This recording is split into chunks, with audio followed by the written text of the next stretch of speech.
ज्ञानाञ्जनशलाकया चक्षुरुन्मिलितं येन तस्मै श्रीगुरुवे नमः। श्रीचैतन्यमनोभीष्टं स्थापितं येन भूतले स्वयं रूप कदा मह्यं ददाति स्वपदान्तिकम्। वन्देऽहं श्रीगुरु श्रीयुतपदकमलं श्रीगुरुवैष्णवाञ्च श्रीरूपं साग्रजातं सगणरघुनाथान्वितं तं सजीवं सादेतं सावधूतं परिजनसहितं श्रीकृष्णचैतन्यदेवं श्रीराधा कृष्णपादान् सगणललिता श्रीविशाखान्वितां च हे कृष्ण करुणा सिन्धु दीनबन्धो जगत्पते गोपीश गोपिकान्त राधाकान्त नमस्ते तप्तकाञ्च गौरांगी श्रीराधे वृन्दावनेश्वरी पुष्पाणि देवी प्रणमामि हरि। वाञ्छाकल्पतरुभ्यश्च कृपा सिन्धुभ्य एव च पतितानां पावनेभ्यो वैष्णवेभ्यो नमो विष्णुपदाय पृष्ठाय भूतले श्रीमते भक्ति वेदांत स्वामी इति नामिने। नमस्ते सरस्वती देवे गौरवाणी प्रचारिणे निर्विशेष शून्यवादी पाश्चात्य देशधारिणे जय श्री कृष्ण चैतन्य प्रभु नित्यानंद श्री अद्वैत गदाधर श्रीवासादि गौर भक्तवृंद। हरे कृष्णा कृष्णा कृष्णा हरे हरे हरे रामा राम राम हरे हरे। अनंत कोटि वैष्णव वृंद की जय, शिला प्रभुपाद की जय, भगवद गीता की जय, श्री श्री राधे गोविंद की जय, सदगुरुदेव की जय। हरे कृष्णा सर्व भक्तों ने। हरे कृष्णा कहते हैं प्रभु जी। हरे कृष्णा सर्वे हरे ने कृष्ण श्री प्रभुपाद की जय। हरे कृष्ण दादा कृष्ण हरे कृष्णा। हरे कृष्ण प्रभु जी। हरे कृष्णा डिम्पल माता जी, हरे कृष्णा ज्योति माता जी, हरे कृष्णा किरण माता जी।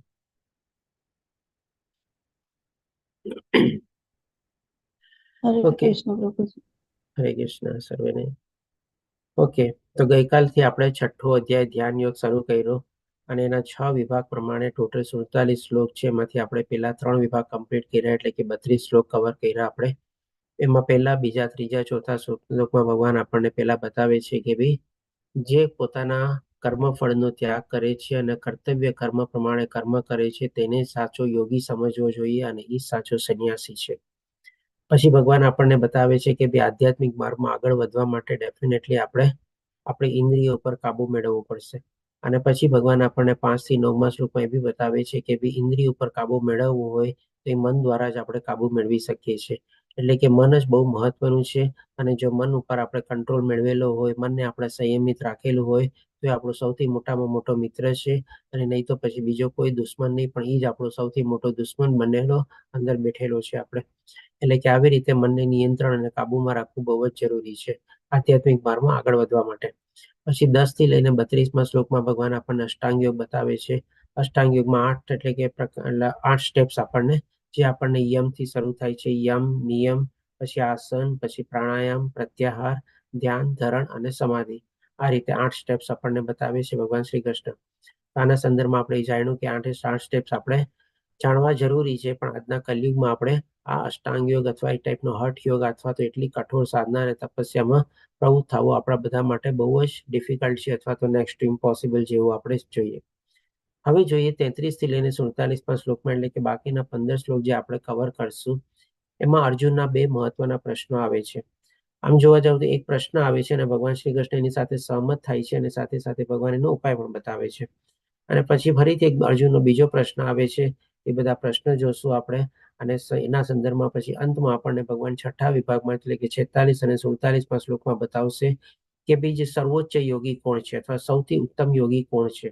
કારણ કે અલગ અલગ અત્યાર સુધીમાં ભગવાને આપણને કર્મયોગ, જ્ઞાન યોગ, ભક્તિ યોગનું આ અધ્યાય જ્યારે સમાપ્ત થશે ત્યાં સુધીમાં આપણને બધું જ્ઞાન આપી દીધું છે. આ બધામાંથી સૌથી વધારે સર્વોચ્ચ કોણ છે એ પણ આપણને ભગવાન બતાવશે. તો હવે આગળ વધતા જોઈએ આપણે, એટલે ચોથો વિભાગ આગળ વધારીએ.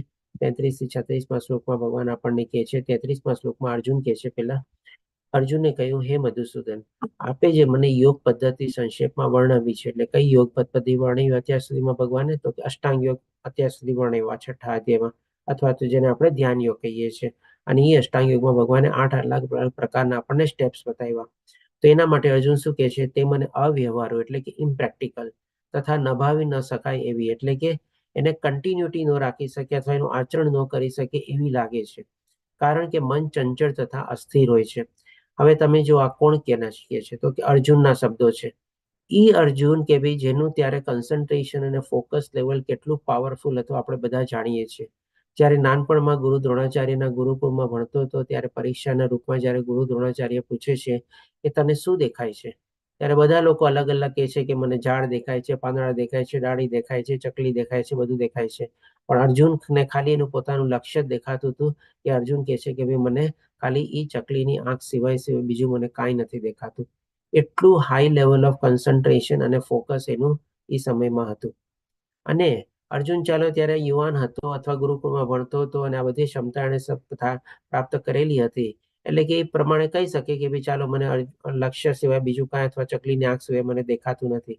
પણ પછી જ્યારે એ લોકો વનવાસ જાય છે, ત્યાં તો ડેઈલી પ્રેક્ટિસ ન કરતો હોય ધનુર્ધર વિદ્યાની, ત્યાં પણ જ્યારે દ્રૌપદીના સ્વયંવરમાં જાય છે એઝ એ સંન્યાસી તરીકે અથવા તો તપસ્વી તરીકે, અને જ્યારે એ લોકો વનવાસ ભોગવતા હતા ત્યારે જાય છે, ત્યાં એ સ્વયંવરમાં પણ એ શું છે, એ એક માછલીનું આંખ વીંધે છે. અને આ તો એના કરતા પણ કઠોર હતું આપણે કહી શકીએ.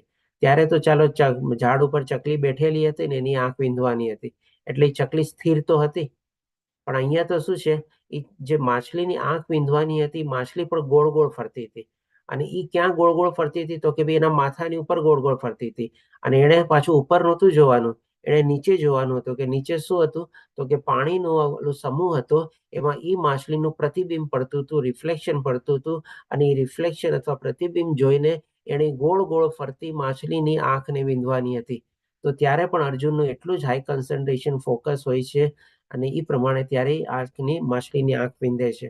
તો જો અર્જુન એ પ્રશ્ન અત્યારે કે છે, હવે અર્જુનને જો આ બધી ચીજો આકરી લાગતી હોય, નભાવી ન શકતા જેવી લાગતી હોય, એટલે કે કન્ટિન્યુ ન કરી શકાય એવી લાગતી હોય, અને અવ્યવહાર એટલે કે ઇમ્પ્રેક્ટિકલ બી લાગતી હોય, તો આપણે એની સામે શું દશા છે, આપણે એની સામે કઈ વિસાતમાં આવીએ આપણે જોઈએ તો.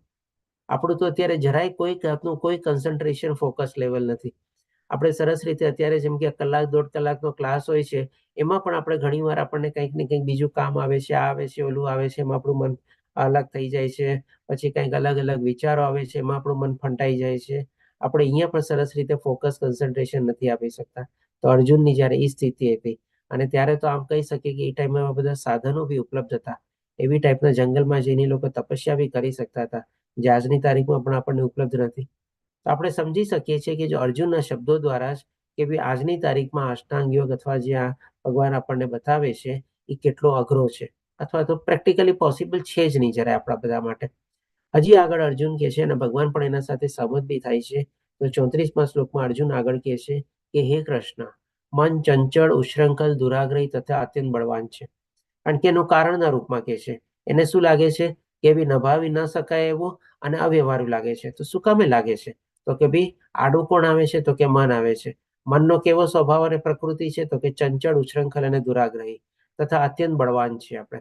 અને તેથી તેને વશમાં રાખવું એ મને વાયુને વશમાં રાખવાથી પણ વધારે અઘરું લાગે છે. હોઈ શકે અર્જુન ત્યારે પાસે એવા બધા શસ્ત્રો હતા, વાયુ અસ્ત્ર હતું, અગ્નિ અસ્ત્ર હતું, કે જેથી કરીને એવા શસ્ત્રો છોડે કે હોઈ શકે કે વરસાદની ધારા વહેવા લાગે અથવા તો વાયુને પણ અટકાવી શકે. તો આવા બધા શસ્ત્રો ધારણ કરેલો અર્જુન પણ કહે છે કે ભાઈ હું મનને પણ કદાચ વશમાં ન કરી શકું, કદાચ હોઈ શકે હું વાયુને વશમાં કરી લઉં એવી પાસે મારી પાસે વિદ્યા છે ને એવા શસ્ત્રો છે, પણ આ મનને વશમાં કરવું તો મને પણ બહુ જ અઘરું લાગે છે. આપણે બી સમજી શકીએ છીએ કે આપણા બધાનો પણ પ્રોબ્લેમ ઈ જ છે. આપણે પણ મનને વશમાં નથી રાખી શકતા. મનને જો વશમાં રાખીએ તો આપણા આધ્યાત્મિક માર્ગમાં આગળ વધવાની પ્રક્રિયા આપણા માટે બહુ સહેલી અને સરળ થઈ જાય. કારણ કે ભગવાને આ જ અધ્યાયમાં આપણને બતાવ્યું એ બહુ જરૂરી છે. આપણે મનને વશમાં રાખીએ તો આપણે ઇન્દ્રિય ઉપર વશમાં રાખી શકીએ, અને ઇન્દ્રિયોના વિષયોને વશમાં રાખી લઈએ તો ડેફિનેટલી આપણે આધ્યાત્મિક જર્ની આપણા માટે સરળતાથી આપણે આગળ વધી શકીએ. પણ જો મનને જ વશમાં ન રાખ્યું હોય, મન જ આમ તેમ ભટકતું હોય, અલગ અલગ ઈચ્છાઓમાં પ્રવૃત્ત થતું હોય, તો પછી આપણા માટે આધ્યાત્મિક જર્નીમાં આગળ વધવા માટે આપણે બહુ કહીએ ને કે આજની તારીખમાં આવી ટાઈપની આપણે કઠોર સાધના તો તપસ્યા કરવી પડે, બહુ સંઘર્ષ કરવો પડે, આપણે બહુ રીતે ઝઝુમવું પડે બધાની સામે. તો અહીંયા આપણે આ રીતે આપણે બધું અલગ અલગ રીતે આપણે એને અભ્યાસ કરીને આપણે એમાં આગળ વધવા માટે પ્રયત્ન કરવો જોઈએ. કારણ કે અર્જુનને પણ આ બધું બહુ અઘરું લાગે છે. હવે જોઈએ ભગવાન શું જવાબ આપે છે આના સંદર્ભમાં. અર્જુનને તો કહી દીધું કે ભાઈ મને અવ્યવહારુ લાગે છે, નભાવી ન શકાય એવી લાગે છે, કારણ કે એના કારણે મારું મન જે છે બહુ ચંચળ છે અને આટલું મનને વશમાં નહીં કરી શકું. હવે જો ભગવાન શું કહે છે આપણને, તો ભગવાન શ્રી કૃષ્ણે કહ્યું, હે મહાભાવ કુંતી પુત્ર, નિસંદેહ ચંચળ મનને વશમાં કરવું એ અત્યંત અઘરું છે. એટલે કે ભગવાન પણ અર્જુન સાથે સહમત થાય છે. એમ નથી કહેતા ભગવાન કે ભાઈ મેં તને જે જ્ઞાન આપ્યું છે એ એકદમ બરાબર છે અને તારે તારા મનને કંટ્રોલ કરવાનું છે અને તારે આગળ વધવાનું છે, બસ એમ નથી કહેતા. ભગવાન પણ અર્જુન સાથે સહમત થઈને કહે છે કે હા તારી વાત બરાબર છે, નિસંદેહ વિધાઉટ એની ડાઉટ મનને વશમાં કરવું બહુ જ અઘરું છે, કારણ કે બહુ જ ચંચળ છે. પણ એનો ઉપાય બી તો બતાવે છે. ભગવાને ભગવદ્ ગીતામાં બધા અર્જુનના પ્રશ્નોનો ઉકેલ બી આપ્યો છે. બધી બાજુ આ બધી ચીજો છે અથવા બાબતો છે આપણને અલગ અલગ એંગલથી અથવા અલગ અલગ સિક્કાની બે બાજુથી આપણને સમજાવી છે. તો અહીંયા પણ ભગવાન કહે છે કે પરંતુ યથા યોગ્ય અભ્યાસ એટલે કે પ્રોપર પ્રેક્ટિસ દ્વારા તથા વૈરાગ્ય દ્વારા આસ્તેને વશ કરવું શક્ય છે. એટલે કે આસ્તે આસ્તે આપણે વિરક્તિનું શસ્ત્ર કેળવવાનું છે અને આ ભૌતિક દુનિયાના મોહ માયાથી આપણે પોતાની જાતને અડગી કરવાની છે અને એવા એફર્ટ કરવાના છે, એવા મહેનત કરવાના છે, એવા પ્રયાસ કરીને આપણે એને વશમાં આપણે રાખી શકીએ છીએ. આના સંદર્ભમાં જેમ આપણે એક બે દાખલા લઈએ, આપ લોકોમાંથી ઘણા લોકોને જેમ કે ટાઈપિંગ આવડતું હશે. આજની તારીખમાં તો ઘણા લોકો બધા કમ્પ્યુટર તો ઓપરેટ કરતા જ હોય છે. ટાઈપિંગ પ્રોપરલી પહેલા કોણે ક્લાસ કરેલા છે આમાંથી? હરે કૃષ્ણ. હરે કૃષ્ણ પ્રભુજી, મેં કરેલા છે. કૃષ્ણ માતાજીએ કરેલા છે, રાજેન્દ્ર પ્રભુજીએ કરેલા છે. તો તમે કયો, તમે જયારે ટાઈપિંગ શીખવા ગયા હતા, સૌથી પહેલે દિવસે ક્લાસમાં ગયા હતા ત્યારે તમને ટાઈપિંગ આવડતું હતું જયારે? ના પ્રભુજી, ઋષિ માતાજીએ બરાબર. કરેલા છે. ના નહોતું આવડતું ને? આવડતું તમે નહોતું, ધીમે ધીમે શીખી લીધું. ધીમે ધીમે શીખી લીધું, બરાબર. તો માની લો આઠમા ધીમે ધીમે ધોરણથી ચાલે, 8મા ધોરણથી ટાઈપ હતું. 8મા ધોરણથી, વાહ બહુ સરસ છે. તો જો સ્ટાર્ટિંગમાં તમે અમે જયારે આઠમા ટાઈપિંગ ધોરણથી જ હતું માતાજી. અમે આઠમા કોમર્સમાં હતું, 8th થી કોમર્સમાં હતું. ઓકે, સરસ. તો જો તમે જયારે પેલા ટાઈપિંગ શીખા નહોતા ત્યારે તો નહોતું જ આવડતું, બરાબર. પણ જયારે તમે ટાઈપિંગ શીખા ત્યારે તમે 1 મિનિટમાં કેટલા શબ્દ ટાઈપ કરી શકતા? માની લો તમને થોડું ઘણું સર્ટિફિકેટ મળી ગયું કે ચાલો હવે તમને ટાઈપિંગ આવડી ગયું છે. તમે 1 મિનિટમાં કેટલા શબ્દો ટાઈપ કરતા એઝ અ પ્રોફેશનલ ટાઈપિસ્ટ તરીકે? મારી સ્પીડ મેક્સિમમ માંડ માંડ 85 5 થી 7 વર્ડ શબ્દ, 5 થી 7 શબ્દ. 5 થી 7 શબ્દ. ચાલો રાજેન્દ્ર પ્રભુજી, આપણા કેટલા 10 શબ્દ? નહીં વર્ડ તો એટલે 85. ઓકે, વાહ સરસ, બોલો. હવે માની લો એ આવી રીતે પ્રેક્ટિસ કરતા કરતા આપણે માની લો શરૂઆતમાં શીખા, પછી આપણે પ્રેક્ટિસ કરીએ ને. પ્રેક્ટિસ કરતા કરતા પછી આપણી સ્પીડ કેટલી વધી જાય બોલો.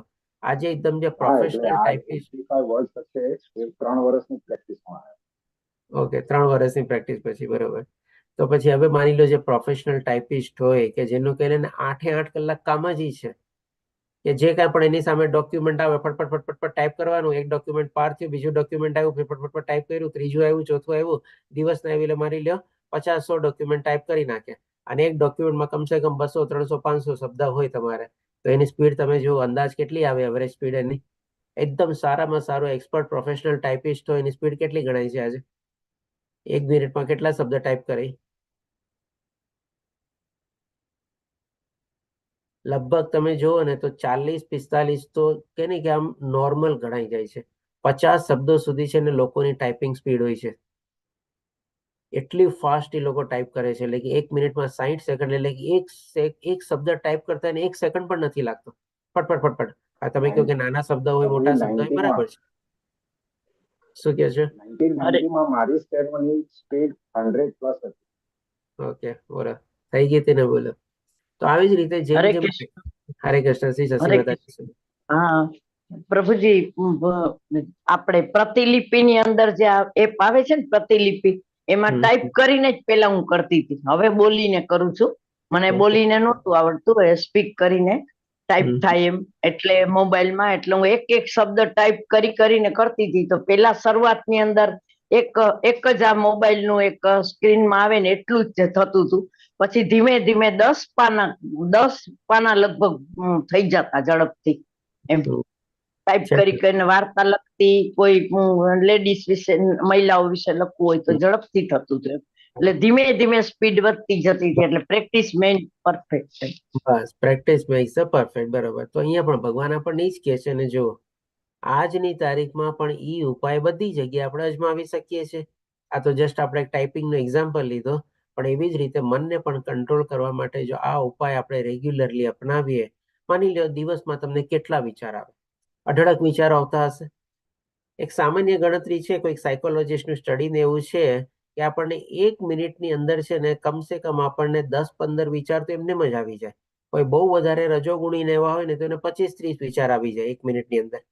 તો તમે ગણતરી કરો, તમને 24 કલાકમાં કેટલા વિચાર આવ્યા હશે? આવા જે બધા અલગ અલગ વિચારો આવે, આપણે જેમ સાગરના મોજા હોય, આપણા મનમાંથી આવા બધા વિચારો ઉદ્ભવવાના જ છે. પણ આપણે યથાયોગ્ય અભ્યાસ, એટલે કે પ્રોપર પ્રેક્ટિસ કરીને એ જ બધા ઈચ્છાઓને આપણે રોકી રાખવાની છે. અને જેમ સાગરના મોજા સાગરમાં જ સમાઈ જાય, એવી રીતે પણ આપણે એ જ ઈચ્છાઓને આપણા મનની અંદર સમાવી દેવાની છે. એના ઉપર ચિંતન નથી કરવાનું. અને આ જ ચીજની જો પ્રેક્ટિસ કરીએ તો આસ્તે આસ્તે આસ્તે તમે જોજો મન પણ છે ને બેસી જાય, એ પણ શાંત થઈ જાય, એ પણ સમજી જાય કે ભાઈ કાંઈ ફાયદો જ નથી થવાનો. હું ગમે તેટલી ઈચ્છા કરું કાંઈ, એ તો મને ચૂપચાપ બેસાડી જ દેવાનો છે. આપણે આ રીતે પણ આપણે ડેફિનેટલી પ્રોપર અભ્યાસ અને એ રીતે કરીએ, આપણે મનને વશમાં રાખી શકીએ છીએ. ઇમ્પોસિબલ નથી. હવે પછી ભગવાન આપણને 36મા શ્લોકમાં કહે છે કે જે મનુષ્યનું મન અસંયમિત છે તેને આત્મ સાક્ષાત્કાર દુર્લભ છે. એટલે હવે સિક્કાની બીજી બાજુ આપણને કહે છે કે જો આવી રીતે આપણે પ્રયત્ન કરીએ અને એમાં આપણે આગળ વધીએ તો ડેફિનેટલી આપણે મનને વશમાં રાખી શકશું અને એમાં સફળ બી થશું. પણ જો નહીં કરી શકીએ અને આપણું અસંયમિત મનને આપણે ઉશ્રાંખલ તરીકે જ આપણે વર્તન કરવા દઈએ છીએ, જેમ બાળક બહુ તોફાની હોય, શરૂઆતમાં જેના મા બાપ એને ન સમજાવીને શાંત ન બેસાડે, તો એ બાળક આગળ જઈને ઓર કેટલું તોફાની થઈ જાય, ઓર મોટા તોફાન કરે ને. પણ માની લે શરૂઆતમાં આસ્તે આસ્તે એને સમજાવ્યું હોય, શાંત પાડ્યું હોય, થોડું ઘણું એને જ્ઞાન આપ્યું હોય, સામ દામ દંડ ભેદ બધા ટાઈપના ઉપાયો કર્યા હોય, એ પણ બાળક આસ્તે આસ્તે કેળવાય ને. એવી જ આપણા મનનું છે. મન પણ એક જાતનું બાળક જ છે ને આપણું. એટલે કે છે પરંતુ જેનું મન સંયમિત છે તથા જે યોગ્ય ઉપાય દ્વારા પ્રયત્ન કરે છે, યોગ્ય ઉપાય જે પ્રમાણે ભગવાને બતાવ્યું, તેને નિશ્ચિતપણે સફળતા પ્રાપ્ત થાય છે. એટલે કે જો ભગવાન પણ અહીંયા આપણને કહે છે કે ભાઈ એને 100% સક્સેસ મળે છે અને મળે છે જો આવી રીતે પ્રયત્ન કરે તો, યથા યોગ્ય અભ્યાસ એના કન્ટિન્યુ રહેતો. પ્રયાસ આપણે ક્યારેય છોડવાના નથી, કન્ટિન્યુ જ રાખવાના છે. આપણે સાગરમાંથી મોજા ઉછળવાના કોઈ દી બંધ થવાના છે? નથી થવાના. તો આપણે પણ તો આપણા પ્રયત્ન ચાલુ જ રાખવાના છે, કારણ કે ઈચ્છાઓ તો ઉદ્ભવવાની જ છે આપણા મનમાં. એટલે એ જ પ્રયત્ન આપણે કન્ટિન્યુ રાખવાના છે. તો કે છે કે એ મારો અભિપ્રાય છે, એટલે કે 100% સફળતા પ્રાપ્ત થાય છે, આમ ભગવાન બતાવે છે. હવે પછી ભગવાન આપણને 37 થી લઈને 45મા શ્લોકમાં ફરીથી જ્યારે અર્જુનનો બીજો પ્રશ્ન આવશે તેના સંદર્ભમાં બતાવશે કે જે લોકો અષ્ટાંગ યોગ અથવા હઠયોગમાં કઈ કે પ્રવૃત્ત થાય છે, થોડી ઘણી પ્રગતિ કરે છે અને પછી ત્યાંથી વિચલિત અથવા પતિત થાય છે, અથવા તેનું મન ભટકી જાય છે, તેની દશા શું થાય છે? તો જોઈએ અર્જુનના શબ્દોમાં એમનો પ્રશ્ન શું હતો. તો 37મા શ્લોકમાં અર્જુન પ્રશ્ન કરે છે. અર્જુને કહ્યું, હે કૃષ્ણ, તે અસફળ યોગીની શી ગતિ થાય છે કે જે શરૂઆતમાં આત્મ સાક્ષાત્કારની પ્રક્રિયાને શ્રદ્ધાપૂર્વક ગ્રહણ કરે છે, બહુ સરસ માની લો ધ્યાન ધરીને પોતે બેસી ગયો, યમ નિયમ આસન પ્રાણાયામ સુધી પહોંચી ગયો આપણે, અને એવી રીતે પોતે સાધનામાં પોતે પ્રવૃત્ત થઈ ગયો આગળ વધવા માટે. પરંતુ પછી ભૌતિકતાને કારણે, એટલે કે પ્રાણાયામ સુધી પહોંચ્યો હોઈ શકે, પ્રત્યાહાર સુધી પહોંચ્યો હોઈ શકે, ધ્યાન સુધી પહોંચ્યો હોઈ શકે, ધરણ સુધી પહોંચ્યો, પણ ક્યાંક ને ક્યાંક એમાં વચ્ચે પોતે વિચલિત થઈ ગયો, ક્યાંક ને ક્યાંક પોતે ભટકી ગયો, કાંઈક ને કાંઈક એની ઈચ્છાઓમાં પાછું મન લાગી ગયું. એટલે કે છે પરંતુ પછીથી ભૌતિકતાને કારણે તેમાંથી વિચલિત થાય છે અને તેના પરિણામ સ્વરૂપ યોગ સિદ્ધિને પામી શકતો નથી.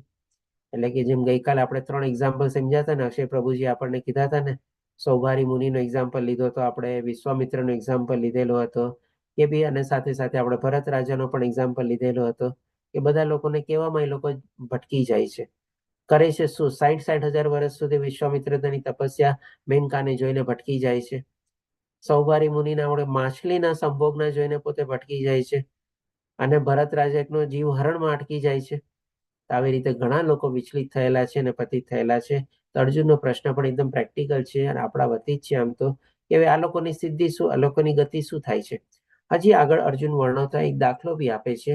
તો 38મા શ્લોકમાં કહે છે, હે મહાબાહુ કૃષ્ણ, શું અધ્યાત્મ પ્રાપ્તિના માર્ગથી ભ્રષ્ટ થયેલો એવો મનુષ્ય આધ્યાત્મિક તથા ભૌતિક બંને સફળતાઓમાંથી પતન પામતો નથી અને છિન્ન ભિન્ન થયેલા વાદળની જેમ નષ્ટ થતો નથી, જેના પરિણામે તેને માટે કોઈ લોકમાં કોઈ સ્થાન નથી રહેતું.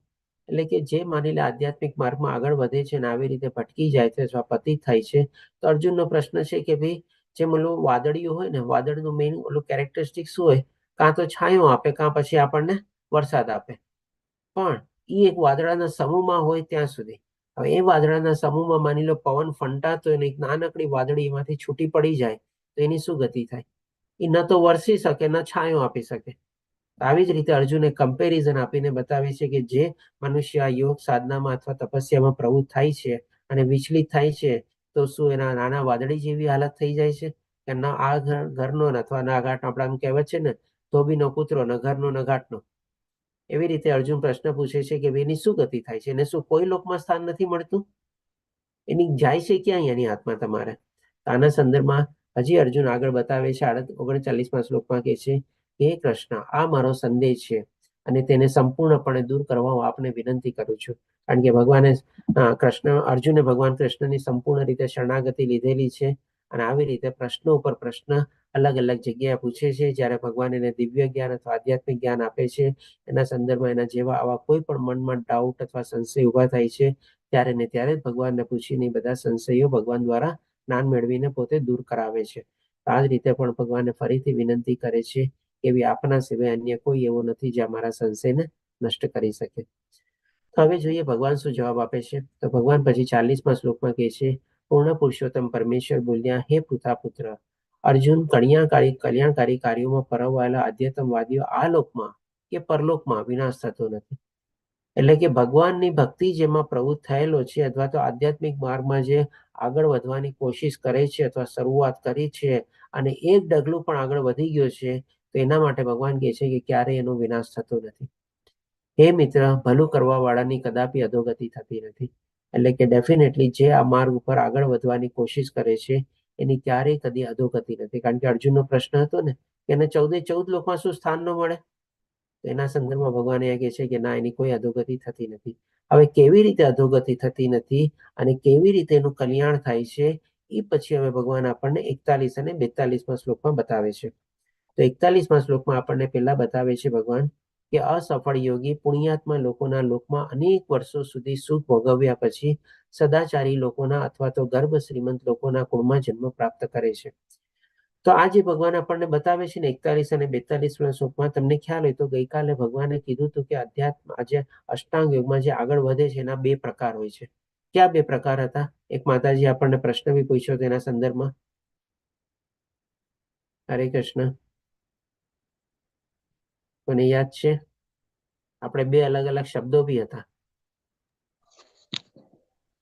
યોગારૂક્ષ અને યોગારૂઢ, પ્રભુજી. હરે કૃષ્ણ. બરાબર, ધન્યવાદ કીર્તિરામ પ્રભુજી. અને કોણ માતાજી એક પ્રશ્ન બી એના સંદર્ભમાં પૂછ્યો હતો કે ભાઈ યોગારૂઢ અને યોગારૂક્ષમાં શું ફરક છે?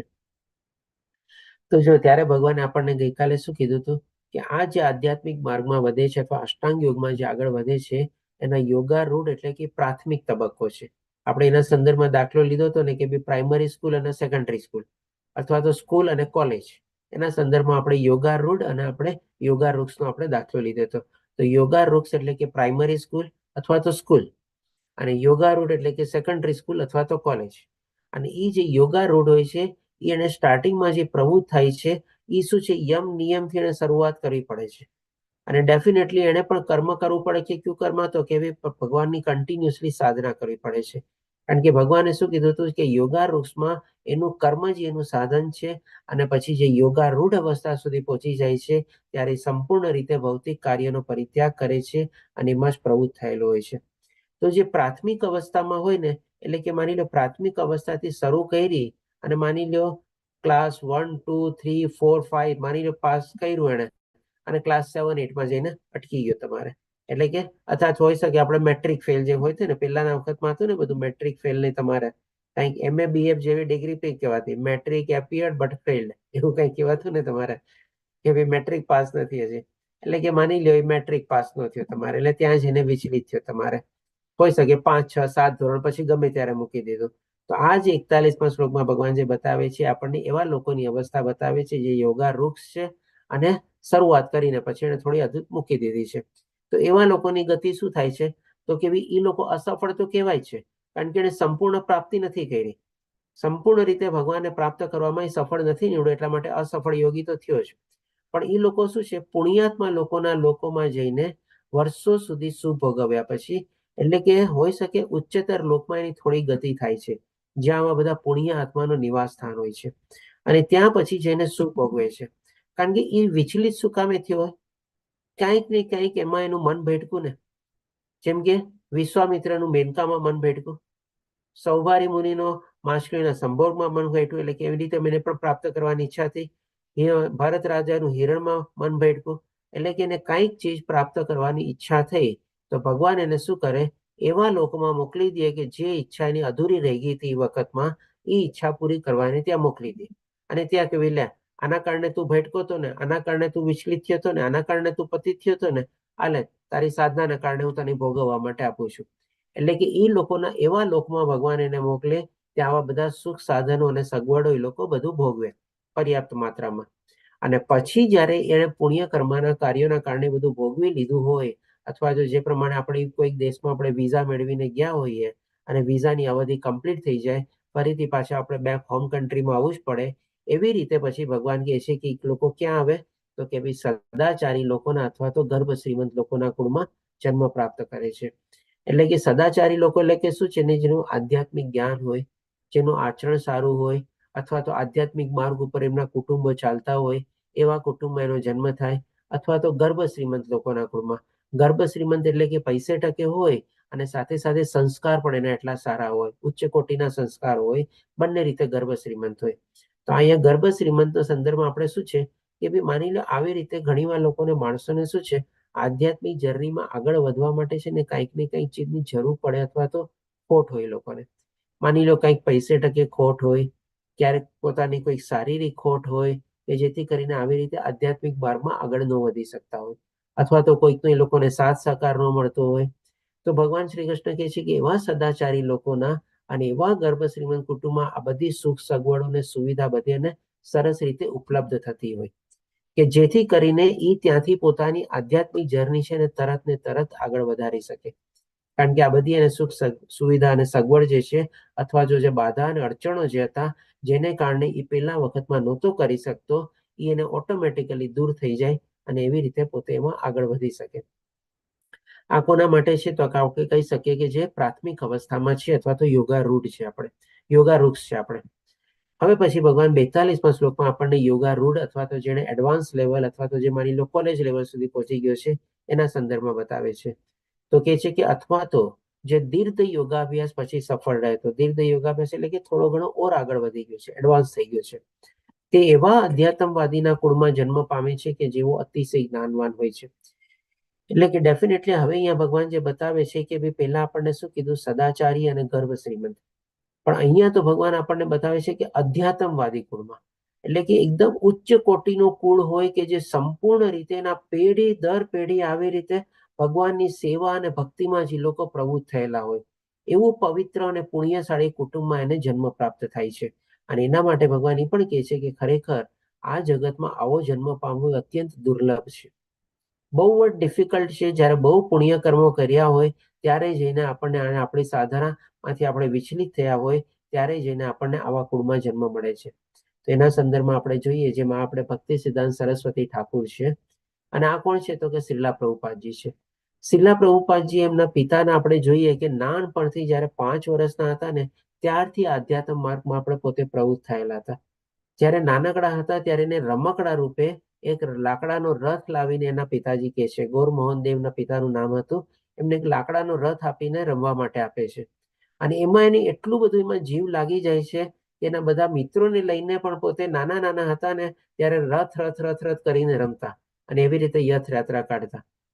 અને એ શ્રીલા પ્રભુપાદજી આગળ વધીને આપણે જાણીએ છીએ કે ભાઈ ભારત છોડીને જો કોઈ બહારની ધરતી વિદેશમાં કોઈ યથયાત્રા સૌથી કરી હોય શરૂ તો સૌથી પહેલા એ શ્રીલા પ્રભુપાદજી હતા, જેમણે બધા વિદેશોમાં જઈને રથયાત્રાનો આરંભ કર્યો હતો. અને આજે આપણે જોઈએ છીએ કે ભાઈ કેટલાય દેશોમાં કેટલા મોટા સમૂહમાં કેટલા મોટા પાયે આવી રીતે યથયાત્રાનું બધી જગ્યાએ આયોજન થાય છે. કોઈને એવો કોઈ પોતાના દેશનો એક્ઝામ્પલ હોય તો બતાવી શકો છો? ભારત દેશમાં તો થાય જ છે ડેફિનેટલી. કોઈ બહાર હોય તો બતાવી શકો છો? કૃષ્ણકુમારી માતાજી, આપ તો કેનેડામાં છો કે યુએસએમાં છો, આપનો અનુભવ બતાવો જરા.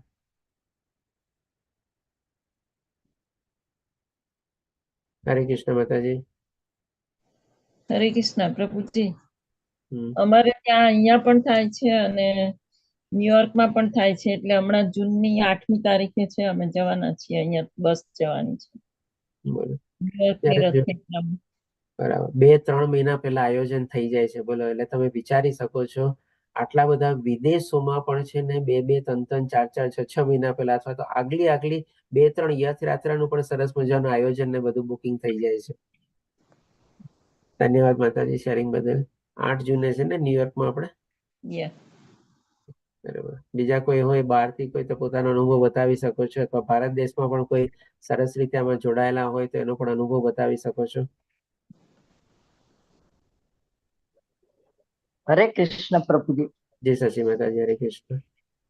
હા, રથયાત્રાના અમે જગન્નાથપુરીમાં હતા ત્યારે ચંપારણ્ય દર્શન કરવા ગયેલા અને ત્યાંથી પછી બેઠકના અને પછી ત્યાંથી જગન્નાથપુરી ગયેલા. જગન્નાથપુરીની અંદર 10 દિવસનો એ મહોત્સવ હતો અને અમે પુરીના મંદિરમાંથી જ આ બધું જોયેલું છે. આખો મેં 60 નું ગ્રુપ ગયેલું સિનિયર સિટીઝન નું પણ, અને બહુ સરસ. અને એ રથયાત્રાની અંદર પણ બધા વેશભૂષા પણ હતી અને બહુ સરસ. પણ અને એક એની વિશિષ્ટતા જગન્નાથપુરીમાં એ છે, હજી પણ છે ચાલુ, કે 10 દિવસ સુધી અથવા તો 15 દિવસ સુધી એ દરેક બજારની અંદર, ઘણી બધી બજારો છે પણ બધા બજારની અંદર 50% સેલ. કોઈ પણ વસ્તુ લ્યો. પછી સોનીની દુકાનની અંદર પણ ખૂબ ભીડ હતી, કારણ કે 50% એક ત્યાંનો કાયદો જ છે કે દર જગન્નાથપુરી રથયાત્રા હોય ત્યારે કોઈ વેપારી એ કમાવાનું નહીં. નુકસાન ભલે જાય પણ 50% જ એની અંદર 50%માં જ કોઈ પણ વસ્તુ આપવાની એમ. એટલે ખરીદી કરવા પણ એટલા તાંબા પિત્તળના વાસણ બીજું બધાની અંદર એમ. એટલે આ એક એની વિશેષતા હતી ને બાકી જોયું અમે આખું એની રથયાત્રામાં સાથે જ ભરેલા બધે. સરસ માતાજી, ધન્યવાદ શેરિંગ બદલ. તો ડેફિનેટલી ભગવાન જે પ્રમાણે કહે છે કે જે આવી રીતે આગળ વધેલો હોય અને જો ત્યાંથી વિચલિત થાય તો એના વાકુળમાં એનો જન્મ થાય છે. એવો જ એક આપણે બીજો દાખલો છે જેમાં આપણે પુષ્ટિ માર્ગીય હવેલીમાં જેમાં પણ વલ્લભ કુળ કહેવાય ને, જેમાં બેટીજી અને આપણે બાવાશ્રી ને બધા હોય, તો એ પણ આપણે કહી શકીએ કે આવું જ આધ્યાત્મવાદી પુણ્યશાળી કુટુંબ હોય કે જેમાં પણ એમાં જન્મ પ્રાપ્ત થવો બહુ જ મુશ્કેલ છે આપણે, અથવા તો બહુ જ દુર્લભ છે. આવી રીતે ભગવાન બતાવે છે. એટલે કે ટૂંકમાં કહેવાનો ભાવાર્થી જે 41 અને 42 શ્લોક દ્વારા જે ભગવાન આપણને બતાવે છે કે ભગવાનના ભક્તોનો કદાપી વિનાશ થતો નથી. એકવાર આધ્યાત્મિક માર્ગમાં આપણે થોડી પણ જો પ્રગતિ કરીએ ને, ભગવાન આપણું કાળજી રાખે છે. થોડું પણ કરેલું હોય ને એ પણ ભગવાન ભૂલતા નથી. આપણે ભગવાનને ભૂલી જઈએ પણ ભગવાન આપણને ભૂલતા નથી. આપણે કહીએ ને કે આપણે ઘણા બધા પાપ કર્મો ને બધું કર્યું હશે ને, પણ થોડી ઘણી પણ જો આપણે આધ્યાત્મિક પ્રગતિ કરી હશે ને અથવા તેમાં એક કદમ પણ વધાર્યું હશે ને, ભગવાન એને યાદ રાખશે. આપણા પાપ કર્મો માટે તો આપણને કહેશે કે જા તારે જે પ્રમાણે તારા કર્મો છે એ પ્રમાણે તું ભોગવ, તને એ પ્રમાણે હું તને શરીર આપી દઉં છું.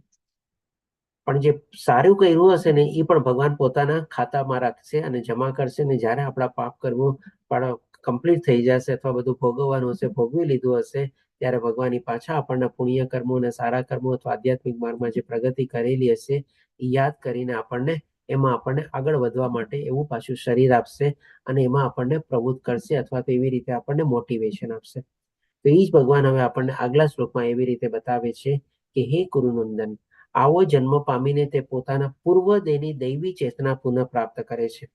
એટલે કે જે કાંઈ પણ સારા કર્મો કર્યા છે, આધ્યાત્મિક માર્ગમાં જે કાંઈ પણ થોડી ઘણી પ્રગતિ કરેલી છે, આપણી આત્મા અને પરમાત્મા સાથે રહેલા છે, પરમાત્માને બધું ખબર છે, પરમાત્માને બધું યાદ છે, પરમાત્મા ત્રિકાળ જ્ઞાની છે, બધી ચીજ એની પાસે નોંધણી થયેલી છે.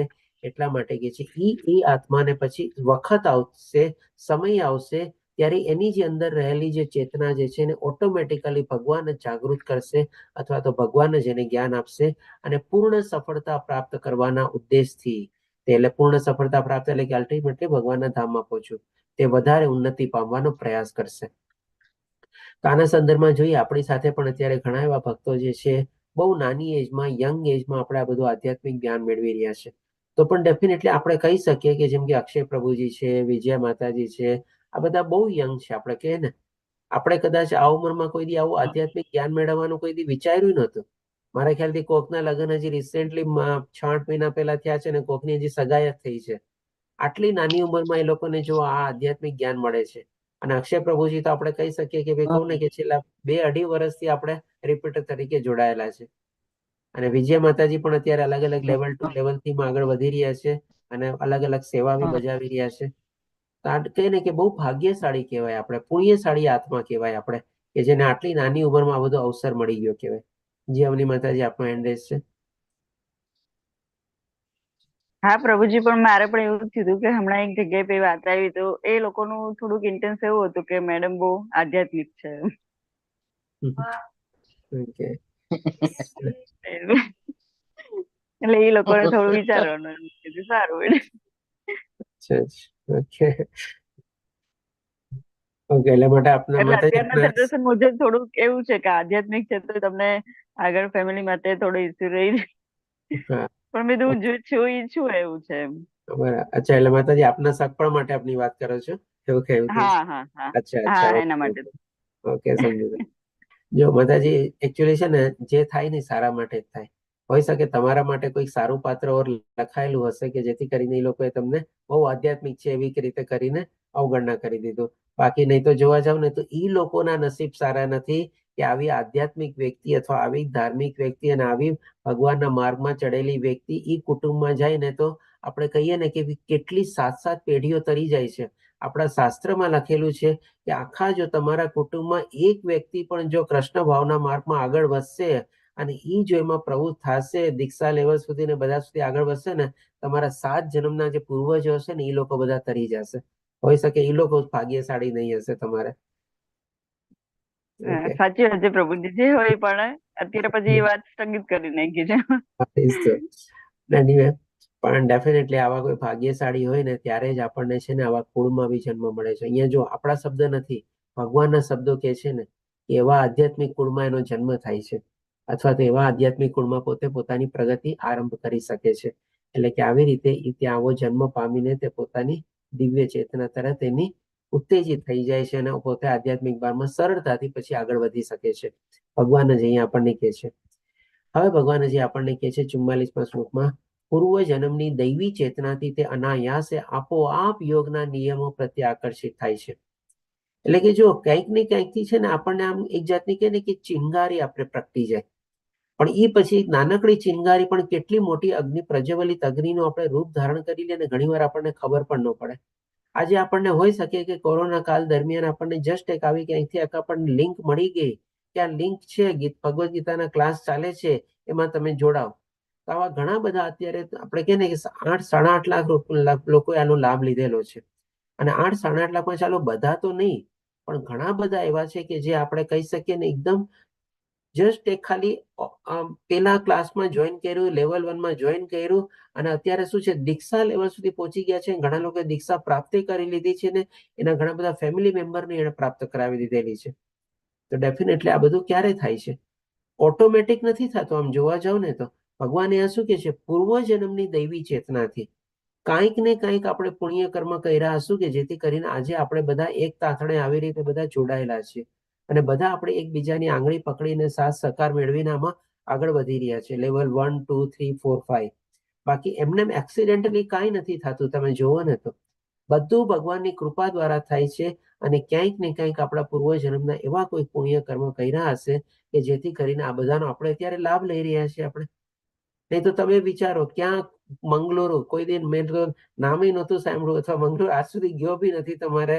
અને નમનિશા દાસ પ્રભુજીની એકમાં લિંક મળી અને હું બેઠો હતો અહીંયા કેનેડામાં, અને મને લિંક મળીને મેં અહીંયા બેઠા બેઠા લેવલ 1 જોઈન કર્યું અને આવી રીતે બધા આપણે આગળ વધી રહ્યા છે. બોલો, કાંઈક તો હશે ને, કોઈક લિંક હશે, કોઈક કડી હશે. આપણે જી સચી હરે માતાજી. કૃષ્ણ. પ્રભુજી, બેંગ્લોર તો અમે અવારનવાર જઈએ મારા પુત્રને ત્યાં, મારા સનને ત્યાં. પણ મેંગ્લોર અમે ગયેલા તો મેંગ્લોર ક્યાં હેતુથી કે ઐશ્વર્યા રાય નું જન્મ સ્થળ છે. એનો પરિવાર ત્યાં રહે છે. આવી ખબર હતી. હવે ખબર સાચી પડે છે કે એ બધું વ્યક્તિગત હતું, આ તો ભગવાન નું સ્થળ ત્યાં છે, ઇસ્કોન મંદિર. બોલો, સરસ મજાજી, ધન્યવાદ શેરિંગ મેડમ. તો ડેફિનેટલી આપણે બધા છે ને કાંઈક એવા પુણ્ય કર્મ કર્યા છે. ભગવાનની એટલી કૃપા માનવાની કે બસ ભગવાને તમે એમને આવી રીતે આમાં જોડાયેલા રાખો અને એમાં આગળ વધતા રહીએ બસ. ઓકે, તો આવી રીતે જે પ્રમાણે ભગવાન કહે છે કે ભાઈ એ શું કહે છે, આવો જિજ્ઞાસુ યોગી. ડેફિનેટલી આ જિજ્ઞાસુ જ હોય છે. શાસ્ત્રોના કર્મકાંડના સિદ્ધાંતોથી પર હોય છે. એટલે કે શું છે, પછી આ બધી શાસ્ત્રોમાં જે બધી કર્મકાંડ વિધિ જે વર્ણવેલી છે એ બધું કંઈક ને કંઈક આપણે કે સકામ કર્મમાં જે લોકો પ્રવૃત્ત થવા માંગે છે અને એમાં આગળ વધવા માંગે છે એ લોકો આ બધો એનો ફોલો કરે છે. પણ બાકી જે સાચા યોગી છે એ આ બધી ચીજોના પર હોય છે. હવે ભગવાન આપણને એ જ આગળ બતાવશે. તો 45મા શ્લોકમાં કહે છે કે વળી જ્યારે યોગી સર્વ સંસાર દોષથી શુદ્ધ થઈને વધુ પ્રગતિ કરવાનો નિષ્ઠાપૂર્વક પ્રયાસ કરે છે, ત્યારે અંતે અનેક જન્મોની સાધના પછી સિદ્ધિ પામીને તે પરમ ગતિ પ્રાપ્ત કરે છે. જો એક જન્મમાં નથી થવાનું, એ તો ગેરંટી છે. હજી આ ચીજ ભગવાન આપણને આવતાકાલે જ આપણે 7મો અધ્યાય શરૂ કરશું ને એમાં સ્ટાર્ટિંગમાં જ આપણને બતાવશે કે એક જન્મમાં નથી થવાનું, પણ અનેક જન્મો જન્માંતરના આપણા પ્રયાસો હશે, અનેક જન્મો જન્માંતરના આપણા પુણ્ય કર્મો એકત્રિત થયેલા હશે, અનેક જન્માંતરના આપણી આવી ઈચ્છા હશે, અનેક જન્માંતરની આપણી આધ્યાત્મિક માર્ગમાં કંઈક ને કંઈક થોડી પ્રગતિ કરેલી હશે. ત્યારે જઈને પછી આપણે ભગવાનની આપણે સદગતિ અથવા પરમ ગતિ આપણને પ્રાપ્ત થશે. પણ એક વાર જે હોય છે, જે સાચો યોગી હોય છે, આવી રીતે પછી બધું સંપૂર્ણ રીતે પોતાના નિયમ મનને કંટ્રોલમાં રાખીને બધા સંસાર દોષ એટલે કે બધા દ્વિવિધાથી પોતે વિશુદ્ધ થઈ જાય છે અને એકદમ દ્રઢ નિશ્ચયપૂર્વક પોતે એમાં આગળ વધે છે. અને એની જે અનેક જન્મની જે બધું એકત્રિત થયેલું છે, બધું કમ્પાઉન્ડિંગ થાય છે આપણે. અને પછી આવી રીતે એનો એવી રીતે કુળમાં જન્મ થાય છે અને એમાં ત્યાં એની સાધના એકદમ કહીએ ને કે સીધી પછી 4th અને 5th ગિયરમાં પછી શરૂ થઈ જાય છે. ત્યારે ફરીથી પાછું એકડે એને શરૂ કરવું પડતું નથી અને અલ્ટિમેટલી પરમ ગતિ પ્રાપ્ત કરે છે. હવે પછી અત્યાર સુધીમાં જે ભગવાને બધું આપણને બતાવી લીધું, હવામાં જે સૌથી સર્વોચ્ચ યોગી અથવા ઉત્તમ યોગી કોણ છે એ ભગવાન હવે આપણને આવતા 2 શ્લોકમાં ક્લિયર કરશે. તો આપણને 46મા શ્લોકમાં કહે છે કે યોગી પુરુષ તપસ્વી, જ્ઞાની તથા કર્મી કરતા શ્રેષ્ઠ હોય છે. હવે આમાં કેવું, યોગી પુરુષ એટલે કેવો આવ્યો? કોણ કહેશે મને આનો સાચો જવાબ શું છે યોગી પુરુષનો? આની પરિભાષા ભગવાને આપણને ગઈકાલે પહેલા શ્લોકમાં જ આપી દીધેલી છે. 6ઠ્ઠા અધ્યાયના પહેલા શ્લોકમાં જ આપણને પરિભાષા આપી અને એ પરિભાષા પછી રિપીટ કરી 5મા અધ્યાયમાં પણ આપેલી હતી. ગઈકાલે શરૂ કર્યું ત્યારે પણ મેં પૂછ્યો હતો આ પ્રશ્ન, કોણ છે સાચો યોગી? જી માતાજી બોલો. જે ભગવાનમાં મન લગાવીને જોડ્યું છે ને, સાથે ભગવાનનું મન લાગી ગયું છે, જોડાઈ ગયું છે જે ભગવાન સાથે, એ યોગી. માતાજી આપણે શ્લોક પ્રમાણે ડેફિનેશન લઈએ. આપણે 6ઠ્ઠા શ્લોકના 6ઠ્ઠા અધ્યાયના પહેલા શ્લોકમાં ભગવાન સાચો યોગી કોને કહે છે? બોલો.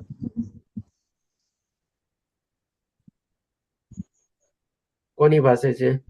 હું હર વખતે તમને પૂછું છું કોની પાસે છે ભગવદ ગીતા, જોઈને બોલો. બધા નાખતા નથી લાગતા સાથે. જે મનુષ્ય પોતાના કર્મના ફળ પ્રાપ્તિ અનાસક્ત છે અને જે હા પોતાના અનુસાર કર્મ કરે છે તે સંન્યાસી છે તથા તે જ સાચો યોગી છે. હા બોલો, આવ્યું ને? ક્લિયર પરિભાષા આપેલી છે. 5મા અધ્યાયમાં પણ આપણને આ જ કીધું હતું અને 6ઠા અધ્યાયમાં પણ ભગવાન આપણને આ જ કહે છે કે જે મનુષ્ય કર્મ ફળનો ત્યાગ કરી દીધેલો છે અને પોતાના કર્તવ્ય અનુસાર કર્તવ્ય કર્મમાં પ્રવૃત્ત થયેલો છે તે જ સાચો સંન્યાસી છે. નહીં કે ઘર બાર છોડો ચલો હરિદ્વાર. ઈ સંન્યાસી નથી, ઈ ઢોંગી છે, પાપી છે, નાટક કરે છે આપણે. પણ આવી રીતે પોતાના નિષ્કામ કર્મમાં જે આગળ વધે છે અને સાથે સાથે ભગવાનની ભક્તિમાં પ્રવૃત્ત થયેલો છે એ જ સંન્યાસી છે. સંસારમાં રહીને પણ એ સંન્યાસીનું જીવન જીવી રહ્યો છે. અને પછી આગળ ઓર ભગવાન કહે છે કે એ જ યોગી છે. તો અહીંયા યોગીનો પુરુષ સંદર્ભમાં આપણે છે કોણ ભાઈ? જે લોકો ભગવાનના ભક્તિમાં પ્રવૃત્ત થયેલા છે અને નિષ્કામ કર્મમાં પણ પ્રવૃત્ત થયેલા છે. છોડવાની કાંઈ જરૂર નથી, બધું કરો તમે તમારા, પણ નિયત કર્તવ્ય કર્મ કરો, નિત્ય કર્મ કરો અને પણ એમાં સાથે સાથે નિષ્કામ ભાવે કરો બસ.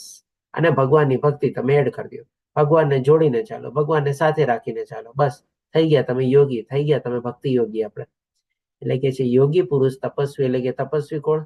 તો કે આજે અષ્ટાંગ યોગ બતાવ્યો ને આપણને, આવી રીતે કઠોર સાધના ને બધું કરતો એ તપસ્વી. જ્ઞાની એટલે કોણ?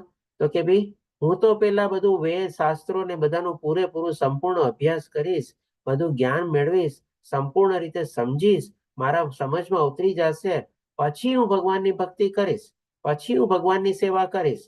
ત્યાં સુધી નહીં થાય મારથી. તો આવા જ્ઞાની પણ કઈ કામના નહીં, કહીએ ને તો. અલ્ટિમેટલું આ બધું જ્ઞાન મેળવીને કરવાનું છે શું ભાઈ? તો કે ભગવાનની ભક્તિ જ કરવાની છે ને. તો પછી જ્ઞાન તું મેળવતો જા, પણ ભગવાનની ભક્તિ તું શરૂ તો કરતો જા, ઓટોમેટિકલી તને ફાયદો મળતો જશે. પણ ઘણા લોકો તો શું, ના હજી જ્ઞાન, હજી મને થોડા ડાઉટ છે, હજી મને સંશય છે, હજી મને દુવિધા છે, આમાં આમ કેમ લખ્યું હતું, આમાં આમ કેમ લખ્યું હતું, અને ભક્તિમાં પ્રવૃત્ત થાય નહીં. એટલે કે જ્ઞાની તથા કર્મી. ઘણા લોકો શું કર્મી, ભાઈ હું તો સારા કામ કરું છું, મારી નિષ્ઠાપૂર્વક કામ કરું છું, લોક કલ્યાણ કામ કરું છું, પરોપકારી કાર્ય કરું છું, આ જ મારો ધર્મ છે બસ. તો ભાઈ આ ધર્મ નથી.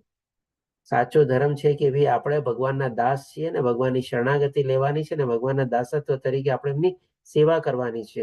એ જ આપણો સાચો ધર્મ છે. બાકી બીજો કોઈ સાચો ધર્મ નથી. આપણે હા આવા બધા પુણ્યકારી, લોક કલ્યાણકારી, પરોપકારી કાર્ય કરતા હોઈએ, માની લે એમાં કોઈક એવા પાપ કર્મથી આપણે બચી બી ગયા હોય તો કદાચ ઉચ્ચતર લોકમાં જઈએ આપણે, પણ ફરીથી તો પાછું નીચે જ આવવાનું ને આપણે. એટલે કે આવી રીતે ભગવાન કહે છે કે જે આવી રીતે સારા કાર્યોમાં પણ પ્રવૃત્ત થયેલો હોય છે એ પણ શું છે, જાણતા અજાણતા પણ કોઈક ને કોઈક પણ જે પાપ કર્મ થઈ જાય છે એનાથી પોતે બદ્ધ થઈ જાય છે. એટલા માટે કહે છે કે જે આવો જે યોગી પુરુષ છે, જે ભગવાનની ભક્તિમાં પ્રવૃત્ત થયેલો છે, એ આ તપસ્વી, જ્ઞાની તથા કર્મી કરતા શ્રેષ્ઠ છે. સૌથી વધારે ઉત્તમ ઈ જ છે જે આવી રીતે નિષ્કામ ભાવે કર્મ કરે છે, પોતાનું નિત્ય કર્મ કરે છે, નિયત કર્મ કરે છે અને ભગવાનની ભક્તિમાં પ્રવૃત્ત થયેલો છે. ઈ જ શ્રેષ્ઠ યોગી છે અને ઈ જ સાચો સંન્યાસી છે અને ઈ જ સાચો યોગી છે. માટે હે અર્જુન, સર્વ પરિસ્થિતિમાં તું યોગી થા. અર્જુનના મારફત દ્વારા આપણને તો આ ભગવાન સંદેશો આપે છે ને કે બધી ગમે તે પરિસ્થિતિ હોય તું ભગવાનનો યોગી થા અથવા ભગવાનનો ભક્ત થા બસ. બીજું કાંઈ કરતા કાંઈ નથી ચાહતા ભગવાન અને કાંઈ કહેતા બી નથી અથવા તો કોઈ આદેશ બી નથી આપતા. આખી ભગવદ્ ગીતાના સારાંશ રૂપે આમ જોવા જઈએ તો આ ચીજ ભગવાન આપણને 18મા અધ્યાયમાં 66મા શ્લોકમાં બી ફરીથી કહે છે કે બધા ધર્મોનો પરિત્યાગ કરીને મારે શરણે આવી જા, તારા બધા પાપોમાંથી તને ઉગારીશ અને તારે ડરવાની જરૂર નથી. અહીંયા પણ તો ભગવાન અર્જુનને એ જ કહે છે ને કે સર્વ પરિસ્થિતિમાં તું યોગી થા. અને યોગીની પરિભાષા આપણને પેલા સમજાવી દીધેલી છે. હવે તમે કહો આમાં કોઈ આપણને કોઈ સંશય રહે છે, કોઈ ડાઉટ છે જે આપણને આમાં? દીપિકા માતાજી શું કે છે? ઓકે, કાંઈ વાંધો નહીં માતાજી. ઓકે, હવે બોલો આમાં હવે કોઈ હજી કોઈને ડાઉટ છે, કોઈ પ્રશ્ન, કોઈને કઈ? બધા સહમત થાવ છો? હા તો પાડો કે હાથ હેન્ડ રેઝ કરો, ચેટ બોક્સમાં લખો, કંઈક તો કરો. ઓકે ચાલો, તો જો હવે અત્યાર સુધી જે ભગવાને બધું બતાવ્યું ને, તપસ્વી, જ્ઞાની, કર્મી, આપણે એ રીતે આપણે થોડું પ્રેક્ટિકલ રીતે જોઈ લઈએ. અત્યારે ભગવાને આપણને કર્મયોગ 3જા અધ્યાયમાં 5મા અધ્યાયમાં કર્મયોગ વિશે બતાવી દીધું.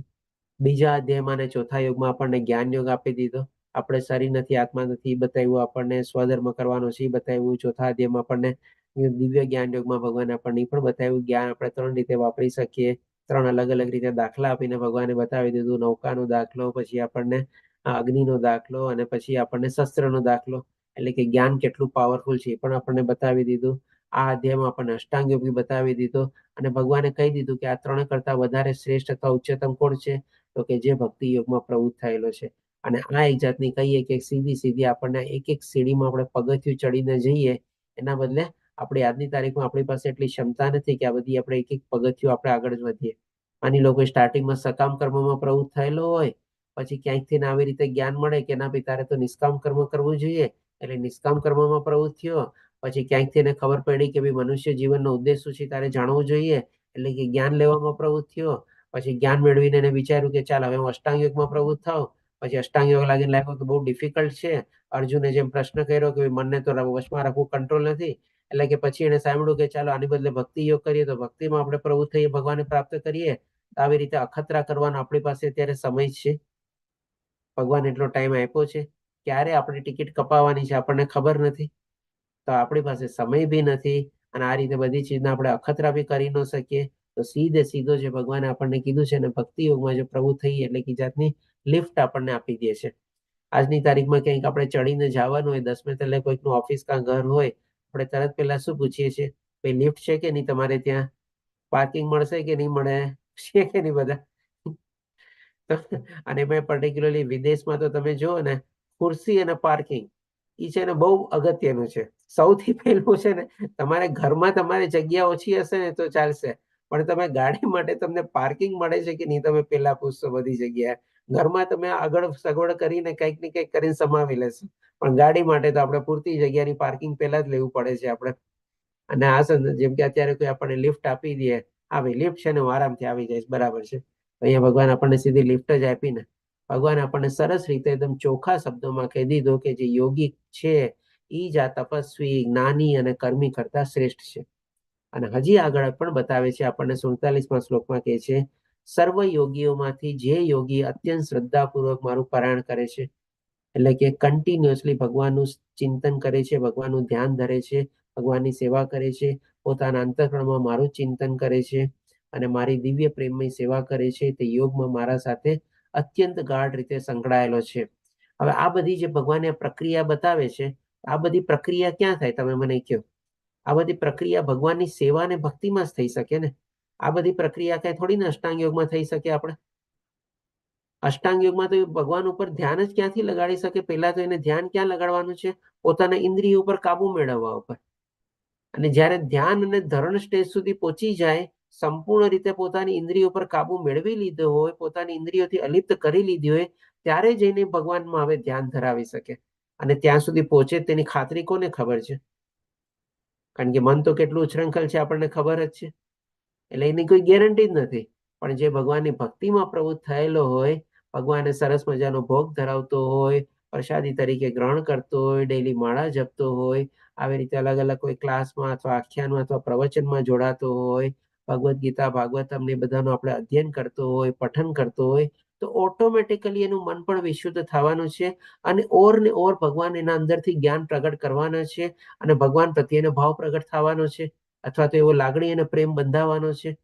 અને એવી જ રીતે ભગવાનની ભક્તિમાં ઓર પ્રવૃત્ત થઈ શકે છે. જરૂરી નથી કોઈ જ્ઞાન મેળવવું, જરૂરી નથી કોઈ એક્સપર્ટ થવું, મંત્રોચ્ચારમાં પણ આપણે એક્સપર્ટ થવાનું.